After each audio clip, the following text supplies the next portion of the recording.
की इस वीडियो में हम एक न्यू सीरीज को स्टार्ट करने वाले हैं जिसकी स्टोरी लाइन बहुत ही ज्यादा जबरदस्त होने वाली है। इसमें हमारा मेन कैरेक्टर बहुत ही ज्यादा पावरफुल होगा, लेकिन स्टार्ट में जब वो कमजोर होगा तब उसकी बंदी और उसके दोस्तों ने मिलकर उसे मार दिया होगा। लेकिन तब हमारा मेन कैरेक्टर के अंदर एक बहुत ही ज्यादा पावरफुल कल्टिवेटर की स्पिरिट को डाल दिया जाएगा, जिस वजह से वो बहुत ही ज्यादा पावरफुल हो जाने वाला है। उसके पास अचानक से ही उतनी ज्यादा पावर आ जाएगी जिस बंदी की पावरफुल स्पिरिट को उसके अंदर डाला गया है। उसके बाद वो अपने सारे के सारे दुश्मनों से अपना बदला लेगा। इसलिए इस सीरीज को जरूर देखना। ये मैं दावे से कह सकता हूँ कि आपको बहुत ज्यादा पसंद आएगी। तो चलिए एपिसोड 1 को शुरू कर दें। तो एपिसोड 1 की स्टार्ट में हमें सोल फॉरेस्ट को दिखाया जाता है, जो जगह बहुत ही ज्यादा खतरनाक थी। यहाँ पर जो भी इंसान मर जाते हैं ना, उनकी सोल को यहाँ पर लाकर रखा जाता है। उसी सोल फॉरेस्ट के अंदर स्वॉर्ड एम्परर होता है, जो कि इस सोल फॉरेस्ट को संभालता है। वो कहता है चूजन वन आ रहा है। मैंने कई सालों से उसका इंतजार किया, लेकिन अब वो यहाँ पर आने ही वाला है। अब जाकर मेरा इंतजार पूरा होगा। जिसके बाद स्वॉर्ड एम्परर अपनी पावर का इस्तेमाल करते हुए वहाँ पर बुक ऑफ हीवन नाम की एक स्पिरिचुअल बुक को बाहर निकाल लेता है, जिसके अंदर कई सारी डिवाइन टेक्निक वगैरह लिखी है और उसके अंदर सभी कुछ चीजों को लिखा जाता है कि कौन बंदा कब मरने वाला है। जिसके बाद हम चैंपियन नाम के एक बंदे को देखते हैं, जिसके साथ वुया नाम की एक लड़की होती है। बैटल के दौरान वुया को काफी ज्यादा चोट लग गई थी, इसलिए चैंपियन अपनी पावर का इस्तेमाल करते हुए उसे ठीक कर रहा होता है। चैंपियन असल में बहुत ही ज्यादा कमजोर है। उसने पिछले 6 सालों से अभी तक अपना ब्रेक थ्रू नहीं किया। सारे लोग उसे कमजोर मानते हैं, लेकिन फिर भी चैंपियन के फादर ने उसकी हर मौके पे मदद की है। चैंपियन के फादर का ही दिया हुआ एक पिल उसके पास होता है, जिस पिल को वो वुया को देते हुए कहता है इसका इस्तेमाल करो, इसकी मदद से तुम्हारी जितनी भी चोटें हैं ना वो रिकवर होने लगेगी। तभी वहाँ पर एक और बंदा आता है जो चैंपियन से कह रहा था आजकल ना लूजर भी लोगों की मदद करने चले हैं। खुद के पास तो पावर होती नहीं, लेकिन दूसरों की मदद जरूर करना है। उसे देखकर चैंपियन कह रहा होता है चंबू आखिर तुम यहाँ पर क्या कर रहे हो? अगर तुम यहाँ पर हो तो इसका मतलब कि तुमने मुझे यहाँ पर फंसाने की कोशिश की है। और जैसा उसका शक होता है वही चीज वहाँ पर हो जाती है। वो अभी यहाँ पर चंबू के साथ ही थी। वो दोनों मिलकर यहाँ पर चैंपियन के ऊपर हमला करना शुरू कर देते हैं, क्योंकि वो दोनों यहाँ पर चैंपियन को फंसाने के लिए लाए थे। चंबू कह रहा होता तुम्हें पता है ना, इस खाई के नीचे सोल फॉरेस्ट है, जहाँ पर इंसान को जब वो मर जाता है तो उसकी सोल को वहाँ पर भेज दिया जाता है। चिंता मत करो, अब तुम्हारी बारी है। अब तुम यहाँ पर अपने सोल को लेकर सोल फॉरेस्ट के अंदर जाओगे, लेकिन तुम्हें टेंशन लेने की जरूरत नहीं है, क्योंकि कुछ ही दिनों के अंदर तुम्हारे फादर भी वहाँ पर आते ही होंगे। मैं उन्हें भी वहाँ पर भेज दूंगा। जिसके बाद वो चैंपियन के ऊपर हमला करना शुरू कर देता है। चैंपियन यहाँ पर कमजोर था और चेंबू और वुया मिलकर उसे काफी ज्यादा मार रहे होते हैं। उनके पास चैंपियन से काफी ज्यादा पावर थी। उनसे बचने की चैंपियन काफी कोशिश करता है, लेकिन वो यहाँ पर उनसे फाइट नहीं कर पा रहा था। चेंबू कह रहा होता है पता चला ना कि आज पावर का असल फायदा क्या होता है। हम तुमसे ज्यादा पावरफुल थे यहाँ पर, तो देखो हमने तुम्हें बड़ी आसानी के साथ हरा दिया। अब मरने के लिए तैयार हो जाओ। चैंपियन समझ चुका था कि वो अब यहाँ पर इनके चंगुल से नहीं बच सकता। वो उन दोनों से कहता है देख लेना, अगर आज मैं यहाँ पर जिंदा बच गया ना तो मैं तुम दोनों को जिंदा नहीं छोड़ने वाला। मैं कैसे भी करके तुम लोगों की जान जरूर लूंगा। आखिर तुम लोगों की हिम्मत कैसे हुई मेरे और मेरे फादर के खिलाफ साजिश रचने की? अगर मेरे फादर को भी कुछ हुआ तो देख लेना कि मैं तुम्हें तड़पा तड़पा कर मारूंगा। लेकिन चंबू कह रहा होता है वो करने के लिए तुम जिंदा बचोगे तब ना। जिसके बाद वो उसे मार कर सीधा खाई के नीचे फेंक देता है, जहाँ पर सोल फॉरेस्ट है। जैसे चैंपियन नीचे जाता है, चंबू सीधा वुया को भी उसके नीचे फेंक देता है। वो कहता है मैं तो बस तुम्हारा इस्तेमाल कर रहा था, मुझे तुम्हारी भी जरूरत नहीं है, तो तुम भी जाओ नीचे। अब जैसे चैंपियन सोल फॉरेस्ट के अंदर आता है, वहाँ पर स्वॉर्ड एम्परर आता है, जो चैंपियन से कह रहा था आखिर तुम आ ही गए, मैं तुम्हारा कब से इंतजार कर रहा था। मैं यहाँ पर तुम्हें रीइंकार्नेशन देने वाला हूँ। ये मौका 100 साल में सिर्फ एक ही बंदे को मिलता है, जो कि वो तुम हो। तुम ही चोजन वन थे, इसलिए तुम्हें रीइंकार्नेशन का मौका मिलेगा। जिसके बाद वो बुक ऑफ हीवन को वहाँ पर ओपन कर देता है। उस बुक ऑफ हीवन के अंदर हमें दूसरे वर्ल्ड को देखते हैं, जहाँ पर एक बंदा बहुत ही ज्यादा पावरफुल कल्टिवेटर था। उसने अपने मार्शल रैंक को भी ब्रेक थ्रू कर लिया था। सारे लोग उस बंदे की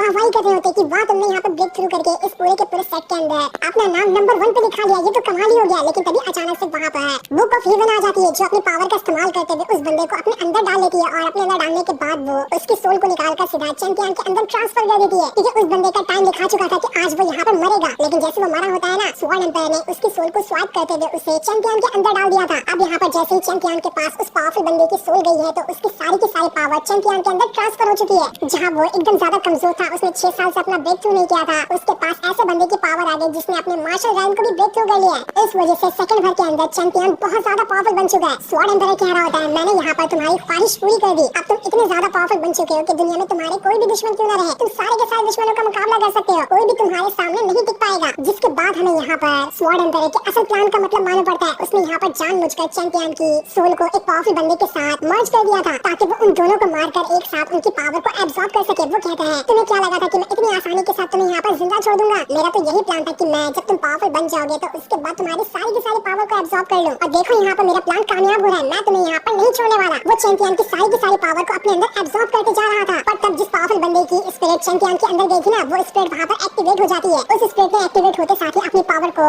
एक्टिवेट करना स्टार्ट कर दिया था, जिस वजह से चैंपियन भी वहाँ पर होश में आ जाता है। होश में आते साथ ही उसके पास मार्शल रैंक की पावर आ चुकी थी। वो अपने स्वॉर्ड को बाहर निकालते हुए स्वॉर्ड एम्पायर के साथ ही फाइट करने के लिए तैयार होता है। यहाँ पर चैंपियन तो बिल्कुल पावरफुल दिखाई दे रहा था, वो सीधा स्वॉर्ड एम्पायर के साथ ही भिड़ जाता है, जिसके सामने तो स्वॉर्ड एम्पायर को भी टिकने में परेशानी हो रही थी। स्वॉर्ड एम्पायर अपनी पावर का इस्तेमाल करते हुए यहाँ पर चैंपियन से फाइट करने की कोशिश करता है, लेकिन चैंपियन जिसके पास अब 2 स्पीड की पावर थी, वो बड़ी आसानी के साथ स्वॉर्ड एम्पायर से लड़ रहा था। स्वॉर्ड एम्पायर कितनी भी कोशिश क्यों ना कर ले, चैंपियन इतना ज्यादा पावरफुल हो गया होता है कि स्वॉर्ड एम्पायर भी उसके सामने नहीं टिक पा रहा था। स्वॉर्ड एम्पायर कहता है, मेरे हाथ की बनाई हुई कठपुतली आज मेरे ही खिलाफ हो गई, बस बहुत हो गया, अब मैं तुम्हें दिखाता हूँ कि मैं क्या कर सकता हूँ। जिसके बाद उसने वहाँ पर अपनी और ज्यादा पावर को एक्टिवेट करना शुरू कर दिया था। लेकिन चैंपियन कह रहा था, तुमने मुझे यहाँ पर दोबारा से जिंदा करके ना बहुत बड़ी गलती कर दी, मैं सबसे पहले तुम्हारी ही जान लूंगा। जिसके बाद वो इतना ज्यादा powerful slash attack sword empire के ऊपर कर देता है कि स्वॉर्ड एम्पायर उस अटैक को झेल नहीं पाता और उसकी वहाँ पर जान चली जाती है। चैंपियन ये देखकर बिल्कुल भी हैरान था कि आखिर ये मेरे साथ क्या हो रहा है, मैं तो ठीक तरह से किसी स्वॉर्ड को भी संभाल नहीं पाता था और आज देखो मैंने यहाँ पर स्वॉर्ड एम्पायर को हरा दिया, जो कि मुझसे कई गुना ज्यादा पावरफुल था। न जाने अचानक से मुझे क्या हो गया, मेरे पास इतनी ज्यादा पावर कैसे आई। लेकिन कुछ भी हो, ये जगह कौन सी है मुझे इसके बारे में कुछ नहीं पता। मुझे सबसे पहले चेंबू और बाकियों से अपना बदला लेना है, इसलिए मुझे सबसे पहले यहाँ से बाहर निकलना पड़ेगा। वो यहाँ से बाहर निकलने का रास्ता ढूंढने लगता है। साथ ही बुक ऑफ हेवन जो थी उसकी भी सारी की सारी पावर अब चैंपियन के अंदर जा चुकी थी। वो पावर जाने के बाद उसे एक सोल रिंग भी मिलती है, जिसके अंदर वो कई सारी चीजों को रख भी सकता है और ऑलरेडी उसके अंदर बहुत ही ज्यादा रेयर ट्रेजर भरे हुए हैं, जिनका इस्तेमाल आगे चलकर चैंपियन कर पाएगा। अब चैंपियन सोल फॉरेस्ट के अंदर जैसे आगे बढ़ रहा होता है ना, आसपास जो भटकती हुई सोल थी वो चैंपियन के ऊपर अटैक करने की कोशिश करती है कि हम यहाँ पर सालों से फंसे हुए हैं और ये बंदा अचानक से आया यहाँ पर और ये कैसे वापस जा रहा है। इसलिए वो चैंपियन को मारने की कोशिश कर रही है ताकि वो उसे यहाँ से बाहर जाने ही ना दे। चैंपियन अपनी पावर का इस्तेमाल करते हुए उन सारी की सारी सोल से फाइट कर रहा होता है। उसने वहाँ पर अपने मार्शल रैंक की स्वॉर्ड को भी बाहर निकाल लिया था। उस स्वॉर्ड को बाहर निकालते साथ ही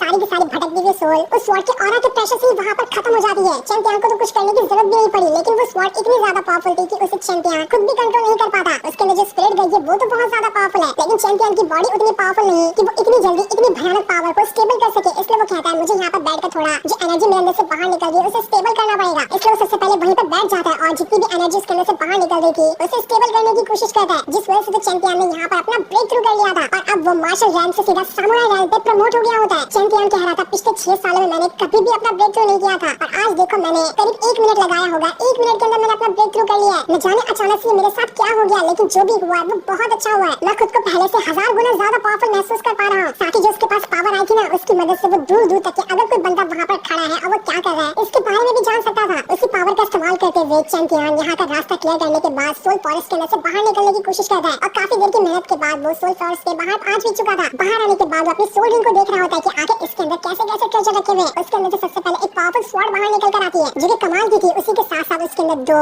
हेवनली स्वॉर्ड टेक्निक वाली किताबें भी होती है, जिन्हें आगे चलकर चैंपियन कल्टीवेट कर सकता है। वो कहता है, इतनी खतरनाक टेक्निक तो मैंने लाइफ में कभी नहीं देखी थी, जो कि मेरी सोल रिंग के अंदर मौजूद है। ये तो कमाल ही हो गया। लगता है आज ऊपर वाला मेरे ऊपर बहुत ही ज्यादा मेहरबान था, तभी आज सारी चीज मेरे साथ अच्छी ही हो रही है। मुझे समझ नहीं आ रहा कि आखिर वो स्वॉर्ड एम्पायर कौन था, लेकिन जो भी था मेरा फायदा करके चला गया। जिसके बाद चैंपियन उस हेवनली टेक्निक को सीखने के बाद उसे ट्राई करने की कोशिश करता है। वो जैसे अपनी स्वॉर्ड बाहर निकालता है ना, उसे कुछ करने की जरूरत नहीं पड़ती, उसके ऑरा से ही सामने रखा हुआ पहाड़ 2 हिस्सों में कट जाता है। इतनी पावर आ चुकी थी चैंपियन के पास, पर तभी चैंपियन को ऐसा महसूस हो रहा होता है कि मेरे आसपास कोई है जो मेरे तरफ बढ़ते हुए आ रहा है। इसलिए वो वहाँ पर चौकन्ने हो जाता है। जिसके बाद वहाँ पर जैन नाम का एक बंदा आ चुका था। वो वहाँ पर आने के बाद चैंपियन से कहता है, आखिर तुम हो कौन और मेरे इलाके में आने की तुम्हारी हिम्मत कैसे हुई। ये पूरा इलाका जहाँ पर चैंपियन मौजूद था वो सोल फॉरेस्ट से तो बाहर निकल चुका था, लेकिन जिस इलाके में वो अभी मौजूद था वो इस जैन नाम के बंदे का था। उसे देखकर चैंपियन कह रहा होता है, ये बंदा हाल फिलहाल तो मुझसे ज्यादा पावरफुल है, इसकी कल्टीवेशन पावर मुझसे ज्यादा है, लेकिन अगर फाइट हुई ना तब भी मैं इसे यहाँ पर आसानी के साथ तो लगता है हरा दूंगा। जैन चैंपियन से कह रहा होता है, बच्चे मुझे तो यहाँ पर तुम कोई कमजोर डिसाबल लग रहे हो, तुमने यहाँ पर पहाड़ तोड़कर अच्छा नहीं किया, इधर आओ और मेरे जूतों पे अपनी राख लगाते हुए मुझसे माफी मांगो तो मैं तुम्हें यहाँ से जाने दूंगा, वरना मैं यहाँ पर तुम्हें नहीं छोड़ने वाला। जिस पर चैंपियन कहता है, क्या मैं तुम्हारे बाप का कोई नौकर हूँ, जो तुम कहोगे वो मैं मान लूंगा। जिसके बाद चैंपियन ने अपने स्वॉर्ड को बाहर निकालते हुए जैन के साथ फाइट करना शुरू कर दिया था, जो देखकर जैन का दिमाग बौखला जाता है। ये कमजोर आदमी मेरे सामने आकर मुझसे जबान लड़ा रहा था। जिसके बाद अब देखते ही देखते चैंपियन और जैन के बीच में फाइट शुरू हो जाती है। वो कह रहा होता है, ये बंदा तो मुझे कमजोर लग रहा है, लेकिन असल में जो इसके पास स्वॉर्ड है ना वो सामुराई रैन वाली है, आखिर इसके पास स्वॉर्ड कैसे आई। लेकिन खैर कोई ना, मैं इसे बड़ी अच्छी तरीके से मजा चखा सकता हूँ। वो लगातार कई सारे अटैक चैंपियन पे करते जा रहा था, लेकिन चैंपियन जैसे उसके अटैक से बचने की कोशिश करता है, उसके सामने अचानक में एक लड़की आ चुकी थी, जिससे चैंपियन टकराने वाला होता है। इसलिए वो उसे गोद में उठाकर जमीन पर रख देता है। उस लड़की का नाम लुयान था। लुयान तो चैंपियन को देखकर हैरान हैरान रह जाते कि आखिर ये बंदा कौन सा अचानक से मेरे सामने आ टपका। जिसके बाद चैंपियन दोबारा से ज़ेंग के साथ फाइट करना शुरू कर देता है। इस चीज को देखकर लुलिया समझ चुकी थी कि जो भी ये चैंपियन बंदा है ना वो कमजोर नहीं है। ज़ेंग के साथ फाइट करना मतलब कि एक पावरफुल बंदे के साथ फाइट करना, ज़ेंग की पावर कम नहीं है और ये चैंपियन उसे आसानी के साथ टक्कर दे रहा है। इसका मतलब साफ है कि चैंपियन भी कमजोर नहीं है। चैंपियन ज़ेंग से कह रहा था, देखो मैंने तब से सोचा था कि तुम यहाँ पर मुझको ना जानलेवा अटैक नहीं करोगे, लेकिन अब तुमने यहाँ पर अपनी हद पार कर दी है। इसलिए साथ ही ज़ेंग जो होता है ना, चैंपियन के अटैक की वजह से उसे चोट लग गई थी और उसके चेहरे से खून निकल रहा होता है। वो कहता है लाइफ में पहली बार किसी बंदे ने मुझ पर अटैक किया जिस वजह से मुझे खून बाहर निकला, इसलिए अब आज इस चैंपियन की जान नहीं बचने वाली, मैं अपने हाथों से इसकी जान लूंगा। वो वहाँ पर अपनी एक बहुत ही खतरनाक टेक्निक को एक्टिवेट करते हुए अपनी स्वॉर्ड को बाहर निकाल लेता है और इसका इस्तेमाल करते हुए उसने एक बहुत ही पावरफुल स्लैश अटैक चैंपियन पे कर दिया था। लेकिन उसका सबसे खतरनाक अटैक चैंपियन को तो छू तक नहीं पाया था। उसके नजदीक आने से पहले ही वो अटैक पूरी तरह से डिस्ट्रॉय हो गया होता है, इतनी पावर थी चैंपियन के पास। इसके बाद चैंपियन ने भी अपनी सामुराई रेज वाली स्वॉर्ड को बाहर निकाल दिया था ताकि उसका इस्तेमाल करते हुए वो ज़ेंग को हरा सके। वो ज़ेंग के ऊपर कई सारे अटैक करने के बाद उससे कहता है, बच्चे फ्यूचर में कभी बाद में मिलना, मैं तुम्हें अगली बार भी मजा चखाऊंगा, लेकिन अभी मुझे कुछ और भी काम है इसलिए मैं यहाँ से जा रहा हूँ। जिसके बाद वो वहाँ से चला जाता है। ज़ेंग कह रहा था, देख लेना अगर फ्यूचर में कभी हमारी मुलाकात हुई ना तो मैं उसी दिन तुम्हारी जान ले लूंगा, मैं अपनी बेइज्जती ऐसे बर्दाश्त नहीं कर सकता। जिसके बाद चैंपियन जंगल के रास्ते होते हुए वहाँ से आगे बढ़ जाता है। जो सीन दिखाते ही ये एपिसोड